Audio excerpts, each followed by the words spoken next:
अभी हम बात क्या करेंगे, रासायनिक अभिक्रियाओं के प्रकार। सबसे पहला प्रकार मेरा क्या है, संयोजन अभिक्रिया। संयोजन अभिक्रिया। ठीक है, अब देखो ये जो लड़की है ये क्या है, मेरा मैग्नीशियम है। ये क्या है, मैग्नीशियम है। एक पदार्थ हो गया, और ये मेरी ऑक्सीजन है। कितना पदार्थ हुआ, दो पदार्थ। दो पदार्थ। जब ये दोनों आपस में मिलते हैं, कैसे मिलेंगे, हाथ पकड़ा के। तो जब दोनों मिलेंगे मैग्नीशियम और ऑक्सीजन, तो ये देखो क्या बन रहा है, ये क्या बना, मैग्नीशियम ऑक्साइड।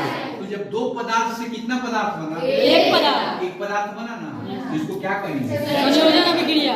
संयोजन अभिक्रिया बोला। तो समझ में आया?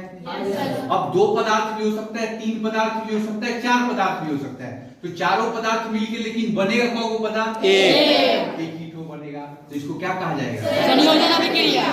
कोई दिक्कत नहीं? बहुत बढ़िया, बंद कर दो वीडियो। अभिक्रिया के बारे में बात कर रहे हैं। कौन सा अभिक्रिया है, वियोजन अभिक्रिया।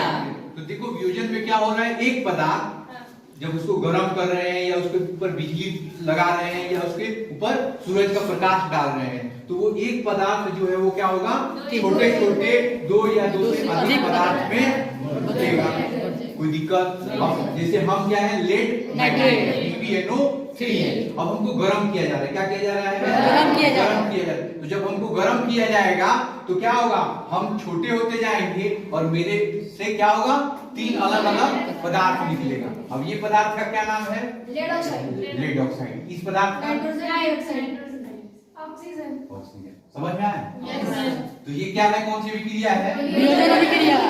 कोई दिक्कत? अब यहाँ पे ये क्या है, शुरू करते हैं। एकल विस्थापन है ना, यह विस्थापन अभिक्रिया, जिसमें क्या होता है, जो ज्यादा अभिक्रियाशील धातु है वो परमाणुओं के समूह में से कम अभिक्रियाशील धातु को हटा देता है। जैसे ये कॉपर सल्फेट है, क्या है, कॉपर सल्फेट। जैसे ये कॉपर है और ये सल्फेट है, मतलब CuSO4 है। तो अब क्या, और ये क्या है, मान लो आयरन, ये क्या है, जिंक है या आयरन है। तो अब ये क्या होगा, ये किसको हटाएगी, कॉपर। तो इसको हटाओ, जाओ आप उसकी जगह पे ले लीजिए। अब दोस्ती किससे हो जाएगा, जिंक का किससे दोस्ती होगी, सल्फेट से। तो क्या बना, और क्या अलग होगी, कॉपर अलग। अच्छा, जब कॉपर था जिसको नीला सोता कह रहे थे, कॉपर सल्फेट, उसका रंग कैसा था, नीला। और अब जो होगा, अगर जिंक सल्फेट बन रहा है तो कैसा हो जाएगा, रंगीन हो जाएगा, रंगीन हो जाएगा। और वही अगर ये आयरन रहती तो आयरन सल्फेट बनता तो इसका रंग कैसा हो जाता, हरा। कैसा हो जाता, FeSO4 को क्या कहते हैं, हरा सोना। क्या बोला जाता है, और ZnSO4 को कुछ नहीं बोलेंगे, उसको कहेंगे रंगहीन है। समझ में आ गया बात?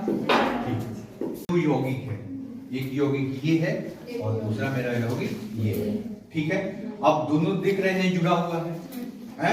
जैसे ये क्या है, बेरियम क्लोराइड। ये क्या है, बेरियम क्लोराइड। और ये लोग क्या है, सोडियम सल्फेट। BC, B के बाद C आता है, तो बेरियम क्लोराइड, और यहाँ हो गया सोडियम सल्फेट। अब इसके में क्या होगा कि आयंस में परिवर्तन होगा। तो ये जो है, ये लड़की कहाँ चली जाएगी, यहाँ, और ये लड़की कहाँ आ जाएगी, बात समझ में आ गई? चालू करें। अब अगला हमारा चौथा है क्या, उभय विस्थापन अभिक्रिया।